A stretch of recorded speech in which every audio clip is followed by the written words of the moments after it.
The next new moon is in Scorpio. Scorpio not only rules the pelvic area and sacral plexus or chakra, but it also rules an area on the forehead right above the nose that's similar to, but it's not exactly, the third eye. It has to do with direct knowing and deep inner truths. This new moon is a mysterious and very potent new moon. Keywords are basking in the potential, being surprisingly bold in a non-explosive way, feeling serious, deep, and powerful, but also remembering to be centered in taking pleasure in life. That's what's being cultivated with this new moon, and there are two major themes in the process to get there. Mars in opposition to Pluto, squared by Juno. So this is very notable because Mars is the modern ruler of Scorpio and Pluto is the traditional ruler. So both of the rulers are looking at each other. And what this means is that there's a teeter-totter between the desires and actions that are taken and the self-judgment that goes with them. And that back and forth is basically creating this continual pressure to purify and stabilize the confidence in ourselves. Asteroid Juno in Libra is helping out so that we don't get lost in that hullabaloo by being a balancing force on that dynamic. It wants us to commit to being in open exchange with our life. The other major theme is Chiron sextile Jupiter. Jupiter in Gemini wants to communicate and learn and teach, but it's in a self-reflective mode because it's retrograde right now. And it's also working together with Chiron, which is healing our sense of self-assertion and any fears and judgments that we have in that area. So Jupiter normally loves to expand, but in this case it's relatively slow and thoughtful because we're preparing for long-term goals. We're working to establish a consistent sense of confidence and flow internally so that we can be better prepared to act in bigger ways once this process is done.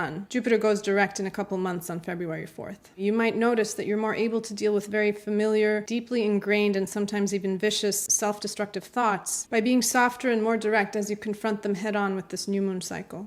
This is also a process of discovering that we don't have to jump through hoops or overexert ourselves to create and be everything that we desire. I don't have a specific song for this new moon, but a band that is extremely Scorpio is The Prodigy. If you want to check out a song, you can start with Diesel Power.